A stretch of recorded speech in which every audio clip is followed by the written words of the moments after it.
오늘 본문 우리 사도행전 28장 1절부터 10절 말씀을 중심으로 사람을 통하여 일하시는 하나님이라는 제목으로 우리 함께 은혜를 나누기를 원합니다.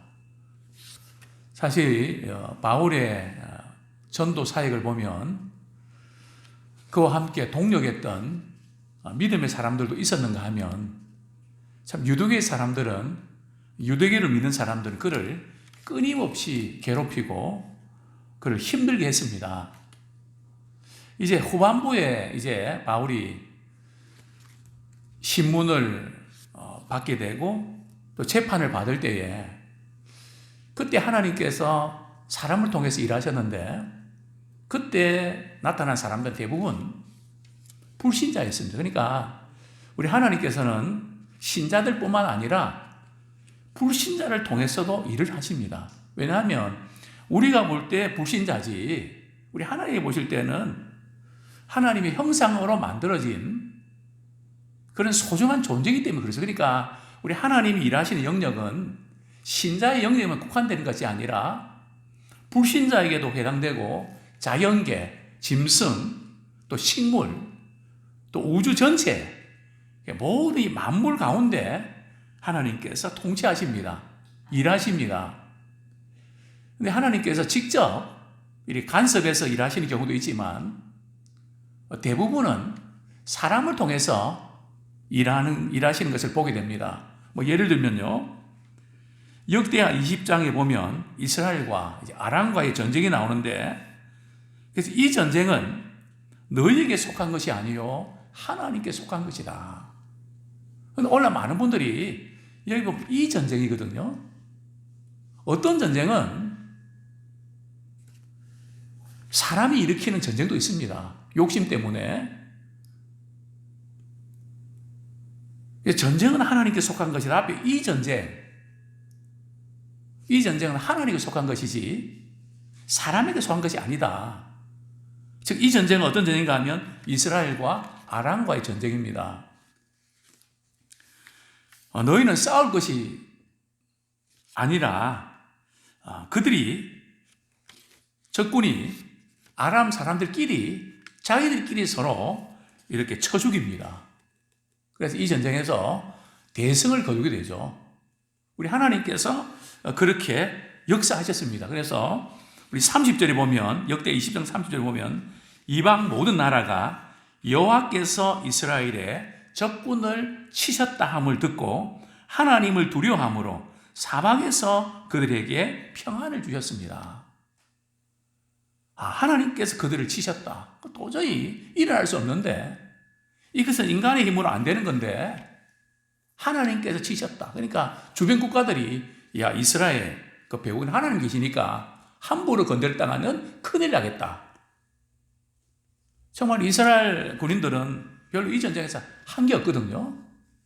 하나님께서 강건적으로 역사해 주셔서 적군들 자기들끼리 서로 싸워서 승리를 얻을 수 있도록 성경에 보면 하나님께서 직접 이렇게 역사하신 경우도 있습니다. 그러나 대부분의 경우는 사람을 통해서 일하십니다. 우리 예수님께서 인간의 몸을 입고 우리를 구원하지 않으셨습니까? 또 제자들을 통해서 많은 성경에 나오는 인물들 아브라함, 이삭, 야곱, 요셉, 모세, 다윗 여러 믿음의 사람들, 선지자들 우리 하나님께서는 사람을 통해서 오늘날도 일하십니다. 오늘 본문에 보면 우리 하나님께서는 바울을 통해서 이 배에 탄 사람 몇 명입니까? 바울을 포함해서 276명을 구조하지 않습니까? 바울 때문에요. 또 소돔 고모라가 멸망할 때 하나님께서 누구 때문에 롯과 그의 딸들을 또 그 아내 물론 소금기도 있지만 살린지 압니까? 창세기 보면 하나님께서 누구를 생각하사? 아브라함을 생각하사. 즉 아브라함 때문에 롯의 식구들까지도 하나님께서 보호하시고 지켜주시는 그러니까 믿음의 한 사람으로 인해서 얼마나 놀라운 일이 일어나는지 모릅니다. 그 주변 사람들이 혜택을 입게 되죠. 복을 받게 되죠. 오늘 본문에 보면 지금 바울 한 사람으로 인해서 오늘 본문에 보면 지금 14일 전부터 태풍 만난 이후부터 주도권을 바울이 갖고 있습니다. 그리고 되어지는 모든 일들이 바울이 없으면 어쩔 뻔했나. 하나님께서 바울을 통해서 일하시는 것을 우리는 분명하게 볼 수 있습니다. 자, 우리 28장 1절. 우리가 구조된 후에 안즉 그 성은 멜리데라 하더라. 여기 보면 이 구조됐다는 이 표현. 이 표현 원문에 보면 온전히 구원을 받았다 하는 그런 의미입니다. 정말 다 절망적인 상황에서 죽을 수밖에 없었는데 뭐 몇 명은 죽고 몇 명은 산 게 아니고 대부분 죽고 몇 명 산 게 아니고 276명 전원이 온전히 구원받았다. 그 절망적인 상황 속에서 이것은 우리 하나님께서 일하신 겁니다. 또 바울을 통해서 위로와 격려의 말씀을 주셨기 때문입니다. 자, 근데 이 섬의 이름은 뭐라고요? 멜리데입니다. 우리 지도를 보면 이제 멜리데 섬이 나오는데요. 이 전체 길이가 약 한 29km 정도 되고요. 그리고 넓이가 15km가 되는 아주 작은 섬입니다. 현재는 넓이가 29km, 길이가 29km, 너비가 15km, 작은 섬이 돼. 현재는 몰타 섬입니다. 실제 이렇게 있는 지명인데요. 현재 인구는 33만 5천 명 정도 살고 있다고 합니다. 그리고 100%가 기독교인으로 기독교 대사전에 기록되어 있습니다. 그리고 지금도 매년 2월 10일이 되면 사도 바울이 그 배가 파선을 기념하는 행사가 지금도 열린다고 합니다. 상당히 이 멜리데는 역사적인 그런 장소이기도 하죠. 자, 이때가 시기적으로 언제일까요? 또 날씨가 어땠을까요? 우리 2절 말씀 같이 읽겠습니다. 시작. 비가 오고 날이 참해 원주민들이 우리에게 특별한 동정을 하여 불을 피워 우리를 다 영접하더라. 지금 이 멜리데 섬에 지금 이 시기가 지금 11월입니다. 11월인데요. 멜리데 섬의 11월은 1년 중에 가장 추운 날씨입니다. 게다가 오늘 날씨가 맑음입니까? 흐림입니까? 오늘 본문에 보면 비가 옵니다. 또 지금 276명은 그 풍랑과 싸우면서 말이죠. 그 비바람 맞으면서 헤엄을 치고 말이죠.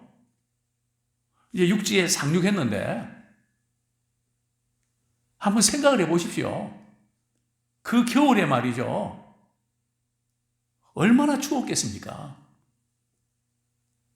공포에다가 뭐 제대로 먹기라도 했습니까? 물론 배부른 게 먹은 건 있지만 얼마나 긴장을 해서 체력적으로 참 딸리는 건데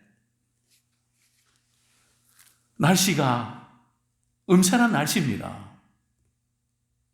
276명이 이제 다 구조됐는데 갑자기 그 섬에 원주민들이 몰려오기 시작합니다. 지금 바다에서는 살아났는데 원주민들의 손에 죽을지도 모르는 아마 그들은 공포감에 시달렸을 겁니다. 저 미개인들이 혹시 식인종은 아닐까? 우리가 해치는 줄 알고 우리를 다 죽여버리면 어떡할까? 물론 바울은 걱정 안 했겠죠. 왜냐하면 하나님께서 로마에까지 가야 된다는 것을 확신을 주셨으니까 바다에서 살려주셨는데 그 육지에서 죽이겠습니까? 그래서 약속의 말씀을 붙잡고 사는 사람은 이런 절망적인 상황 속에서도 걱정을 하지 않습니다. 왜냐하면 하나님의 말씀은 반드시 이루어지니까. 그러나 다른 사람들은 아마 공포에 질렸을 겁니다. 그런데 어떤 일이 났나요?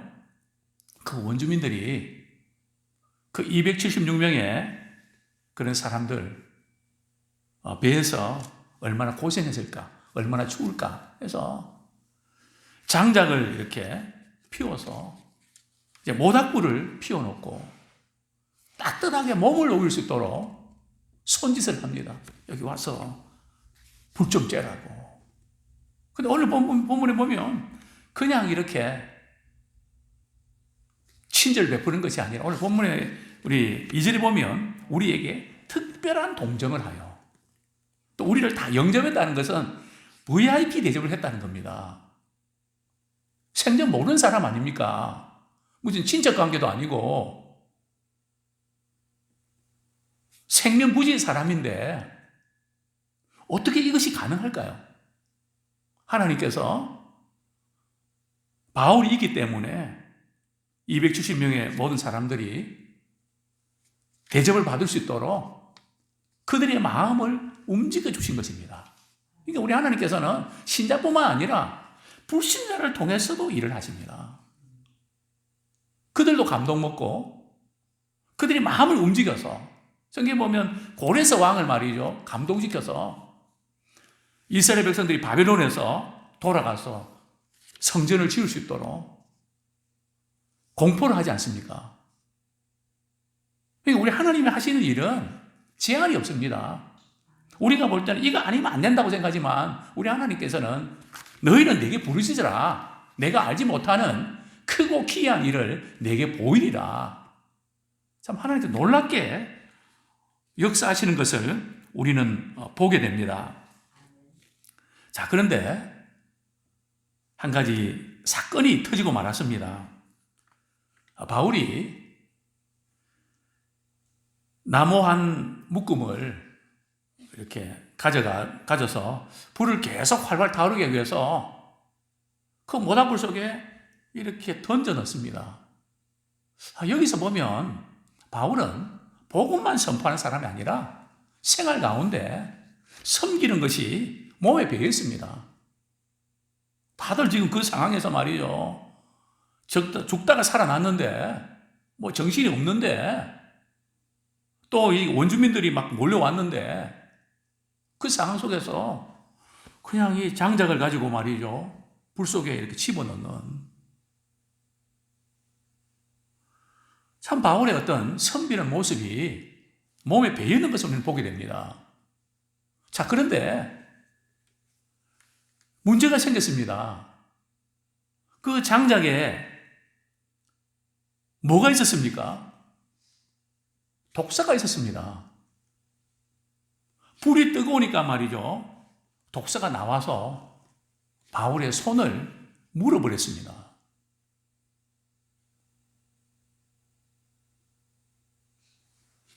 그러니까 이 원주민들이 직감적으로 이렇게 판단합니다. 우리 4절 말씀 같이 한번 읽겠습니다. 시작. 원주민들이 이 짐승이 그 손에 매달려 있음을 보고 서로 말하되 진실로 이 사람은 살인한 자로다. 바다에서는 구조를 받았으나 공의가 그를 살지 못하게 함이로다 하더니. 자, 이 성경 번역을 만약에 제가 이 성경 번역하는데 작업을 들어갔더라면 이 표현을 바꿀 겁니다. 원주민들이 이 짐승이 그 손에 매달린 것을 보고 표현이 어색하잖아요. 그냥 독사가 그 손에 매달린 것을 보고 이 5절도 그렇죠. 바울이 그 짐승을 불에 떨어뜨려 독사를 불에 떨어버리매 이러면 될 텐데 그죠? 자, 어쨌든 독사가 물었는데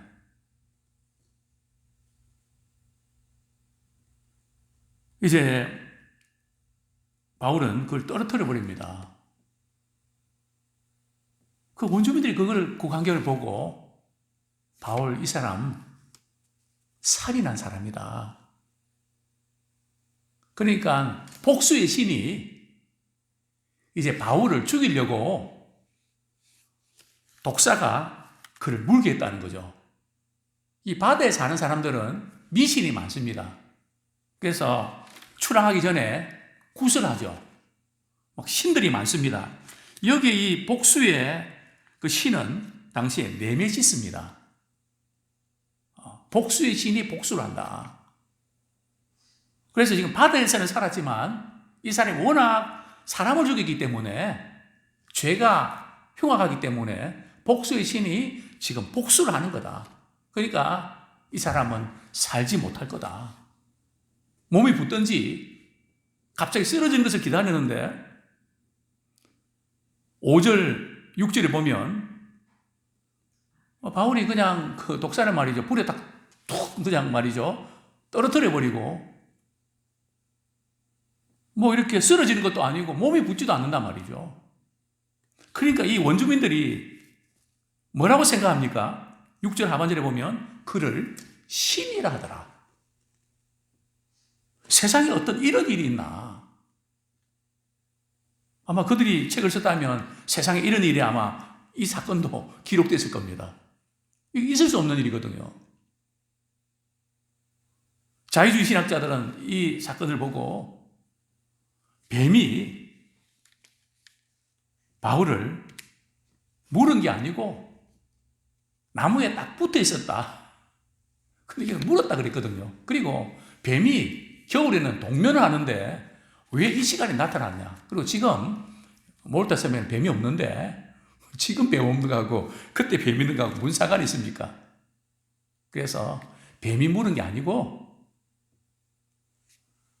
그냥 가만히 붙어 있다가 떨어뜨린 거다. 뭐 이렇게 하는데 그렇지 않습니다.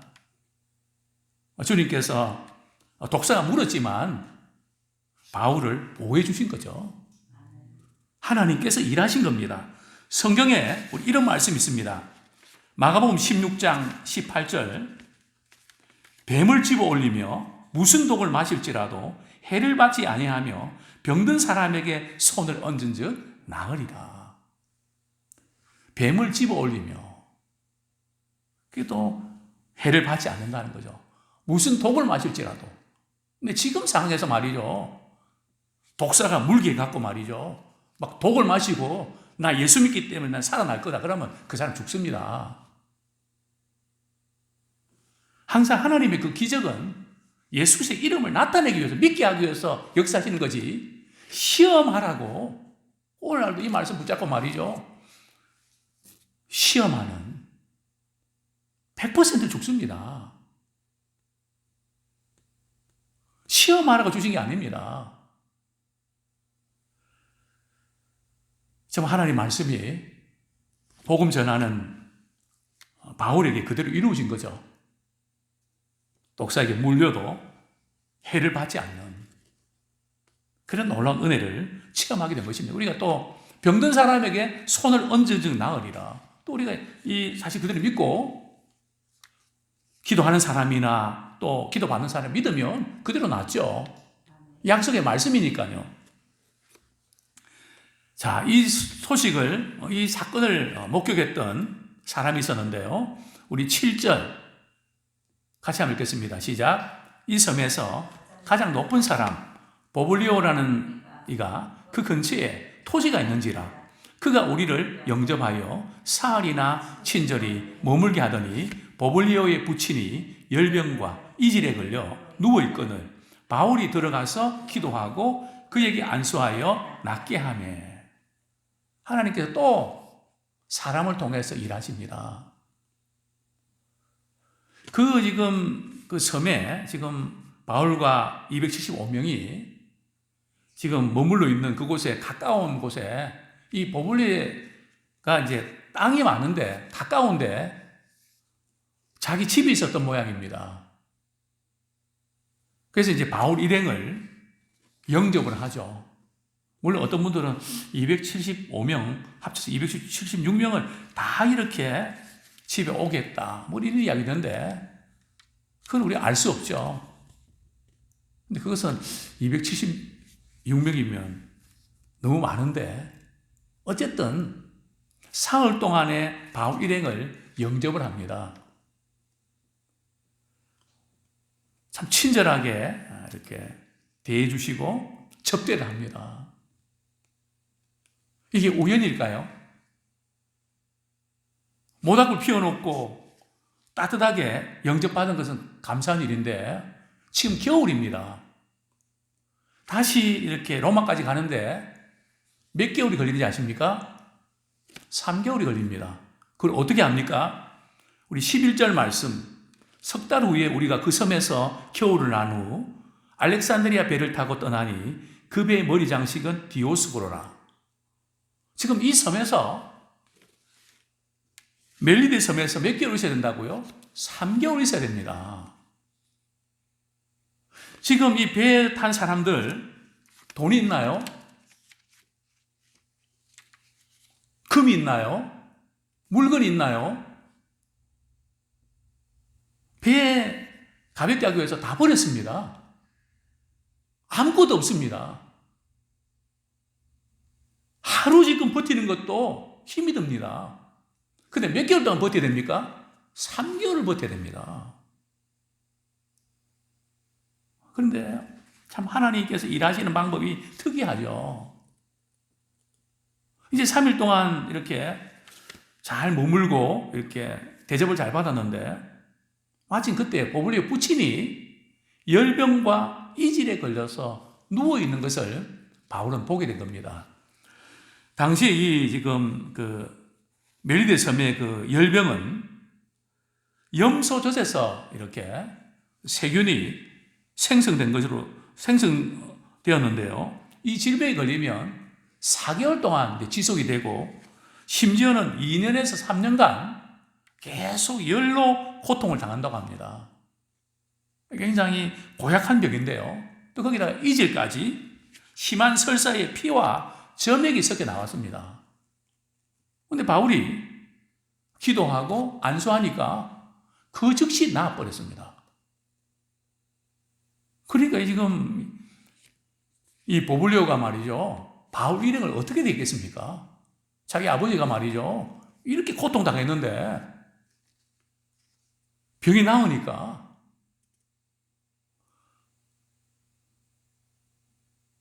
이제 뭐 이렇게 다른 필요한 부분들을 공급하기 시작하고 뿐만 아니라 이 소문이 퍼지니까 그 섬에 말이죠. 환자들이 여기저기에서 오는 겁니다. 그래서 바울이 안수하고 기도하면 그들이 고침받는 겁니다. 그러니까 3개월 동안 버티는데 이게 뭐 기적 아닙니까? 우리 하나님이 일하시는 방법은 우리가 알지 못하는 방법으로 사람을 통해서 일하십니다. 정말 우리 신자들에게서 뭔가 이렇게 한계가 있으면 하나님은 때로는 안 믿는 사람을 통해서도 일하십니다. 저는 목회하면서 그걸 많이 느낍니다. 참 하나님이 일하시는 방법이 참 독특합니다. 정말 하나님 중심으로 우리가 살려고 또 그분의 말씀 순종하려고 우리가 몸부림치면 부족하지만 그분이 일하십니다. 그때나 지금이나 우리 하나님께서는 사람을 통해서 일하시는 줄 압니다. 참 바울이 멜리데 섬에서 3개월 동안 이렇게 보내고 다음에 2월경에 로마행 배를 탑니다. 자, 그런데 배만 타면 끝나나요? 배를 타고 가는데 먹어야 되잖아요. 또 필요한 물품들이 있잖아요. 어떻게 했습니까? 10절 말씀 다시 한번 읽겠습니다. 시작. 후한 예로 우리를 대접하고 떠날 때에 우리 쓸 것을 배에 실었더라. 참 하나님께서 얼마나 놀랍게 일하십니까? 식량도 없거든요. 다 버렸는데요. 앞으로 노마까지 가려고 그러면 한참 머니까 식량도 확보하고 식량뿐이겠습니까? 뭐 필요한 뭐 양념도 있어야 되고 뭐 여러 가지가 필요한 게 많이 있겠죠. 생활하는데. 그런 모든 부분들을 그들이 다 제공하는. 정말 하나님께서 바울 한 사람을 통해서 275명을 구조하고 또 그 원주민들을 만나게 하셔서 그들 가운데 병든 자들 고치게 하시고 병든 자만 고치셨을까요? 그들에게 복음 전해서 그들의 영혼도 구원하고 또 남은 여행 일정 동안에 필요한 것들도 하나님 채워주시고 참 놀라운 하나님의 손길을 우리는 보게 됩니다. 좀 하나님께서는 지금도 사람을 통해서 신자뿐만 아니라 불신자를 통해서도 일하고 계십니다. 이런 신실하신 주님을 우리가 바라보며 우리의 맡겨진 사명들 잘 감당하기 원합니다. 때로는 좌절과 낙심이 될 때도 있지만 우리의 한계가 있지만 그분은 한계가 없으십니다. 어떤 방법을 통해서든지 우리 하나님께서는 역사하셔서 그분이 우리에게 주신 사명을, 교회에 주신 사명을 그분이 반드시 이루어 가실 줄 믿습니다.